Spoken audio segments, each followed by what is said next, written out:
How do you lose weight to improve your cycling performance? As always, today we're going to be tackling this question by taking a look at the science. I'll be discussing manipulating carbs, fat, and protein to lose weight. Specifically, will cutting carbs from your diet help with weight loss or not? At the end of the video, I'll give you an example of an optimal day of eating to facilitate weight loss and optimal performance on the bike.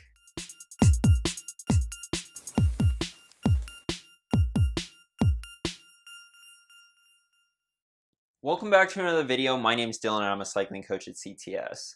I've done a video on weight loss before, but it's such an important topic for cyclists that it really deserves a refresher. For the majority of riders, losing weight can be one of the most effective ways to improve your cycling performance, especially when climbing.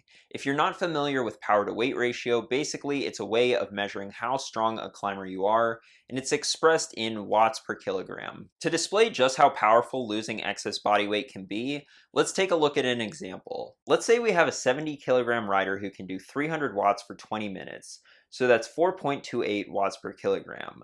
Now let's say we have a 65 kilogram rider riding right next to the first rider. The lighter rider would only have to produce 279 watts to keep up on a climb. Those who ride with a power meter know that an extra 21 watts on your 20-minute power could take months of training to achieve. Now, losing 5 kilograms of body weight is no easy task either, especially if you're already relatively lean, and oftentimes losing weight comes with a loss of power, but it's usually not enough to negatively affect power to weight ratio. In fact, most of the time, not too surprisingly, losing weight will increase your power to weight ratio unless you're starting to get really lean. If you're even a recreational cyclist, you probably already understand this. Less body weight means that you can go faster uphill, but let's go ahead and get into the meat of this video because as many of us have come to learn, losing weight is a lot easier said than done. So what is the best way to go about doing it? Dude, what are you, like 17 or something? I'm pretty sure you could eat nothing but Wendy's triple baconators and still look like that. I mean, that's pretty much what I eat and, well, look at me. Right, I get it. As a strapping young man, my metabolism is traveling at the speed of light and I should just wait until I turn 40 and then see what happens. Everything that I'm about to say in this video is based off what the science has to say and not personal anecdotes. But if you're a regular viewer of this channel, you already knew that. Let's start things off by addressing why diets don't work. Most diets work in the short term by somehow getting you to restrict calories, which is necessary for weight loss. The problem is that counting calories and reducing how much you're eating without addressing what you're eating will lead to hunger, and living in a state of constant hunger is simply unsustainable. A select few will be able to lose weight this way, but they're the outliers and they have to constantly monitor portion size. And this is why the vast majority of people who go on diets fail and regain the weight back. Hunger is something that we need to overcome if we want to lose weight, but how exactly do we go about doing that? Some have suggested that manipulating macronutrient ratios by following a high-fat, low-carb diet or a high-carb, low-fat diet or any combination in between is the solution.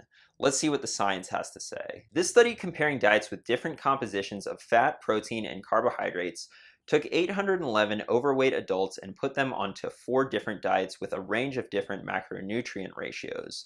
What they found was that reduced calorie diets result in clinically meaningful weight loss regardless of which macronutrients they emphasize. So basically, it didn't matter whether carbs, protein, or fat was restricted, at least when it came to weight loss. However, this study didn't come to the same conclusion, finding that fat restriction led to more body fat loss than carb restriction, even when calories were equal. So what's the difference with this study? Why are they showing more fat loss with fat restriction when the other study showed no difference?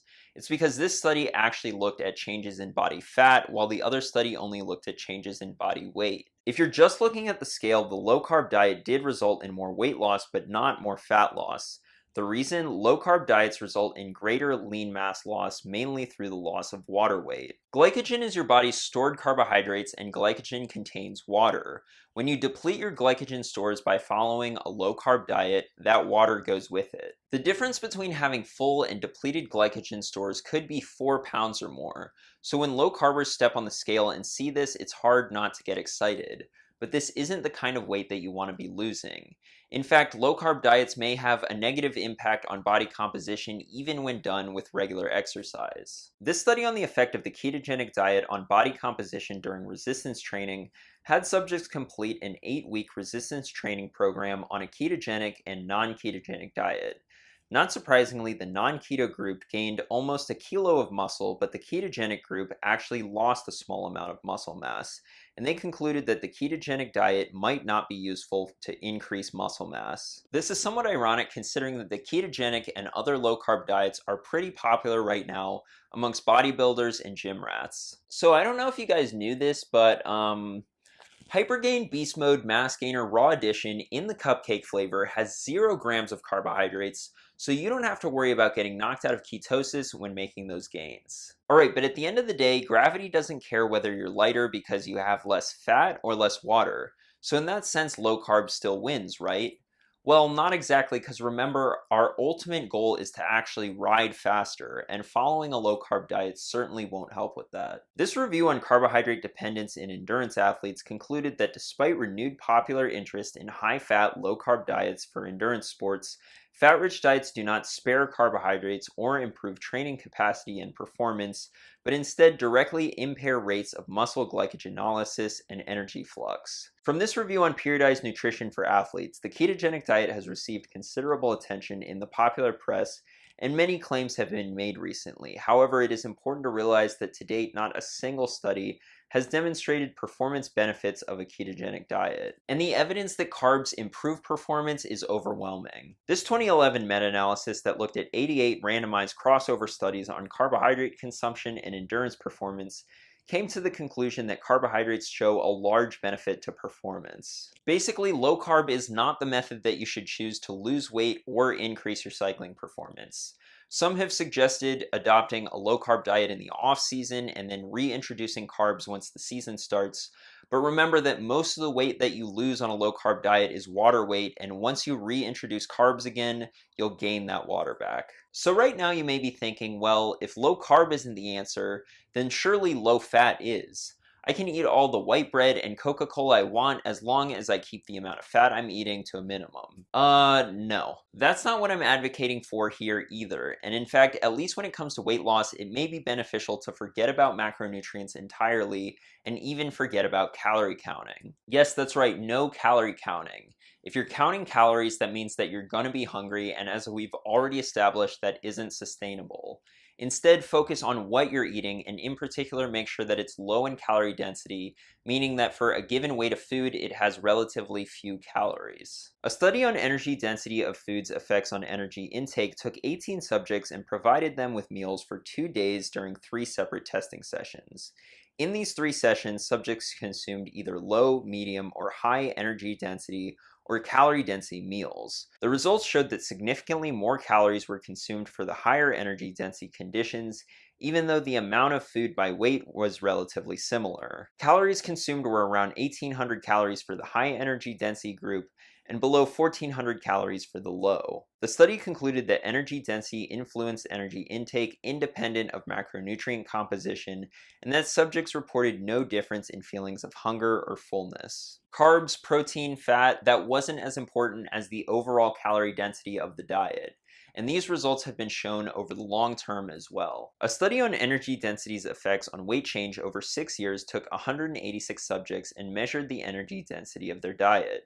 6 years later, they found that energy density of the diet did not change for the individuals, and that a higher energy density was associated with weight gain and a higher BMI.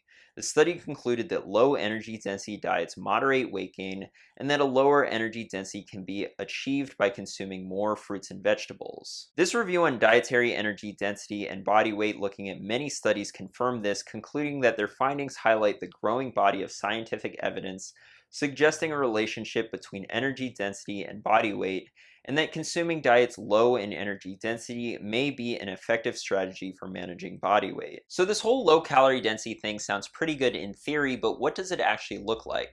What will you actually be eating? As we can see from this calorie density chart, foods with the lowest calorie density are vegetables, averaging just 0.3 calories per gram, and then fruits averaging just 0.7 calories per gram. These are the foods that should take up the bulk of your diet, unprocessed in their whole form.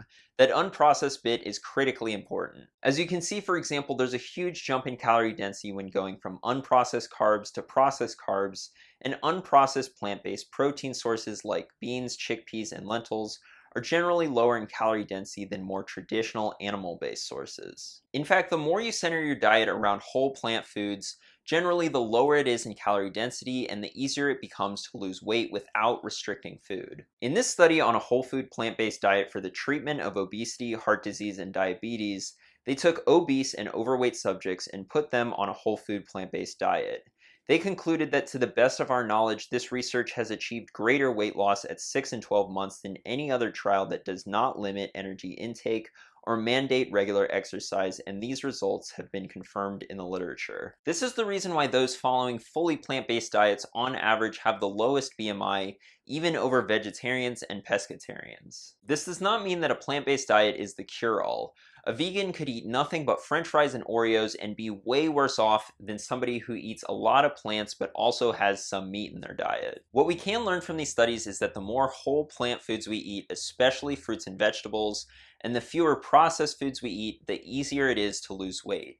Let me take you into a day of eating for me so I can show you what this looks like. For breakfast, I usually have 2 bowls of oatmeal with a scoop of peanut butter or other nut butter, strawberries, blueberries, blackberries, and a banana. Notice how I didn't put amounts in here. That's because generally I don't measure. I eat enough to be satisfied, and a proper diet allows you to do that without gaining weight. For high intensity or long ride days, I'll make sure that I'm well fed with carbohydrates by either adding more oatmeal or an extra banana or 2 in the morning. Lunch may be beans and rice cooked with a ton of vegetables like broccoli, carrots, tomatoes, corn, spinach, kale, etc. And again, the portion size is just enough to leave you satisfied. Depending on my ride schedule, I'll snack on fruit throughout the day. And then for dinner, I may have black bean burgers with quinoa, potatoes, and a big salad of lettuce, onions, tomatoes, peppers, avocado, etc. Ugh. Dude, your diet looks like something that a barefoot drum circle guy with an ironic mustache and a man bun would eat. When you look at your meal, make sure that vegetables are taking up the majority of your plate. The exception to this would be right before a race or a very hard workout, because digestion may become an issue with such a fibrous meal in your stomach. The go-to on these days should be more simple, easy to digest carbohydrates, and if you want to see what your pre, during, and post-workout meals should look like, I made a whole video about it that I linked down in the description. The takeaway from this video is that other than fueling yourself properly with carbohydrates around your workouts, stop fixating on macronutrient ratios and calorie counting, and instead make sure that what you're eating is high quality in its whole form and mostly comes from plants, in particular fruits and vegetables. Thanks for watching, and if you found this information helpful, be sure to subscribe, like, and share it with your cycling friends. I'll see you in the next one.